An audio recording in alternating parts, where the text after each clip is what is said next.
एक ख्वाहिश अधूरी सी भाग 4 आखिरी फैसला। शहर की वो आखिरी रात, ऐसा लग रहा था जैसे कुदरत ने भी सांस लेना बंद कर दिया हो। बादलों ने चांद को ऐसे जकड़ रखा था जैसे कोई कफन हो। समर के आलीशान बंगले के बाहर पुलिस का पहरा था, पर वो पहरा सिर्फ इंसानों के लिए था। रूहों को रोकने के लिए कोई जंजीर नहीं बनी थी। रात के ठीक 11:15 बज रहे थे। समर अपने कमरे के फर्श पर पड़ा था, उसकी आंखें फटी की फटी थीं। उसे अपने जिस्म के अंदर हजारों सुइयां चुभती महसूस हो रही थीं। अचानक कमरे के सन्नाटे को चीरते हुए वही पुरानी पायल की आवाज गूंजी, छन छन छन छन। समर का शरीर अपने आप जैसे किसी अदृश्य धागे से बंधा हो उठ खड़ा हुआ। वो नहीं चाहता था, पर उसके कदम उसे कमरे से बाहर खींच रहे थे। वो चिल्लाना चाहता था, पर उसके गले से सिर्फ एक खोखली घरघराहट निकल रही थी। जैसे ही वो छत की सीढ़ियों पर पहुंचा, एक बर्फीली हवा के झोंके ने उसका स्वागत किया। छत की मुंडेर पर ज़ारा खड़ी थी, वही गुलाबी सूट, पर अब वो फटा हुआ नहीं था। वो एकदम चमक रहा था, जैसे किसी रूहानी रोशनी से नहाया हो। ज़ारा का चेहरा अब डरावना नहीं, बल्कि वही मासूम था जो कॉलेज के पहले दिन था।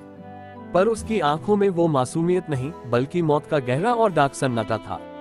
आ गए समर, शर्त का आखिरी वक्त हो गया। ज़ारा की आवाज हवा के साथ तैरती हुई आई, जैसे वो चारों तरफ से बोल रही हो। समर घुटनों के बल गिर पड़ा, उसके मुंह से झाग निकल रहा था। ज़ारा, मैंने सब खो दिया। मेरा बाप जेल में है, मेरी इज्जत मिट्टी में मिल गई, मैं बर्बाद हो गया हूँ। क्या इतना काफी नहीं है? मुझे बख्श दो, खुदा के लिए मुझे बख्श दो। ज़ारा धीरे धीरे उसकी तरफ बढ़ी, उसके पैर जमीन को नहीं छू रहे थे। बख्श दूं समर, जब मैं उस रात तुम्हारे पैरों में गिरकर अपने बाप की पगड़ी की दुहाई दे रही थी, तब क्या तुमने मुझे बख्शा था? तुमने मेरी उस अधूरी ख्वाहिश का कत्ल किया कि कोई मुझे मेरी सादगी के लिए चाहेगा। तुमने सिर्फ एक लड़की को नहीं मारा, तुमने एक बाप के भरोसे और एक गरीब के सपने को जिंदा जलाया था। अचानक छत का नजारा बदल गया। समर को लगा वो हवा में लटका है। नीचे जमीन गायब हो गई थी और उसकी जगह एक खौफनाक आग की खाई दिख रही थी, जिसमें हजारों हाथ ऊपर की तरफ उठ रहे थे। वो उन सब लड़कियों की चीखें थीं जिन्हें समर ने अपनी शर्तों का शिकार बनाया था। ज़ारा ने समर का हाथ पकड़ा। उसका हाथ अब बर्फ जैसा नहीं, बल्कि दहकते हुए कोयले जैसा गर्म था। समर की खाल से धुआं निकलने लगा। आज तुम्हारी रूह भी उसी तड़प को महसूस करेगी। जब तुम इस मुंडेर से नीचे गिरोगे, तो तुम्हें वो हर एक पल याद आएगा, वो हर एक झूठ जो तुमने मुझसे बोला था, वो हर एक हंसी जो तुमने मेरी बेबसी पर उड़ाई थी। ज़ारा ने उसे धीरे से धक्का दिया। समर हवा में हाथ पांव मारने लगा, पर उसे बचाने वाला कोई नहीं था। गिरते वक्त उसे ज़ारा की आखिरी फुसफुसाहट सुनाई दी, मेरी ख्वाहिश अब पूरी हुई समर। अब तुम कभी किसी और की रूह से नहीं खेलोगे। नर्क तुम्हारा इंतजार कर रहा है। धड़ाम की एक जोरदार आवाज हुई और सब कुछ शांत हो गया। अगली सुबह अखबारों में समर की मौत की खबर छपी, पर इस शोर के बीच कॉलेज की लाइब्रेरी के एक कोने में कबीर बैठा था। वो लड़का जो ज़ारा को दूर से चाहता था। उसे मेज पर ज़ारा की वही पुरानी डायरी मिली। कबीर ने कांपते हाथों से डायरी खोली, पन्ने पलटे और उसकी आंखों से गिरे आंसू कागज पर सूखने लगे। उसे एहसास हुआ कि ज़ारा को पता था कि कोई उसे सच्चा प्यार करता है, पर जुबान और किस्मत दोनों खामोश रह गए। कबीर ने एक लंबी आह भरी, अपनी सिसकियों को दबाया और भारी कदमों से कमरे का दरवाजा खोलकर बाहर निकल गया।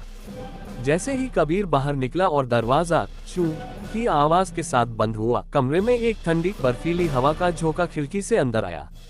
मेज पर रखी वो डायरी अपने आप फड़फड़ाने लगी। पन्ने तेजी से पलटने लगे और आखिर में वो कोरा आखिरी पन्ना खुल गया। अचानक उस खाली सफेद कागज पर अदृश्य उंगलियों के निशान उभरने लगे। स्याही अपने आप फैलने लगी और शब्द बनने लगे। काश मैं तुम्हारे साथ पूरी जिंदगी बिता पाती कबीर, पर शायद ये ख्वाहिश अधूरी ही रह जाएगी। नीचे एक आखिरी लाइन खींचती है, एक अधूरी ख्वाहिश, दी एंड। आउटरो पोस्ट का अंदाज। कैसी लगी आपको ज़ारा और कबीर की ये रूहानी और अधूरी कहानी? क्या ज़ारा का बदला सही था या कबीर का प्यार उसे पहले ही बचा सकता था? अपनी राय नीचे कमेंट में जरूर बताना, क्योंकि आपका एक कमेंट हमारे लिए बहुत मायने रखता है। और हाँ, एक छोटी सी माफी चाहता हूँ आप सबसे। कुछ पर्सनल काम और रिसर्च की वजह से वीडियोस डेली नहीं आ पाएंगी, पर मेरा वादा है कि जब भी आएगी आपके रोंगटे खड़े कर देगी। आप तक हर वीडियो का नोटिफिकेशन पहुंच जाए, इसके लिए चैनल को अभी के अभी सब्सक्राइब कर लो और वो बेल आइकन दबाना मत भूलना।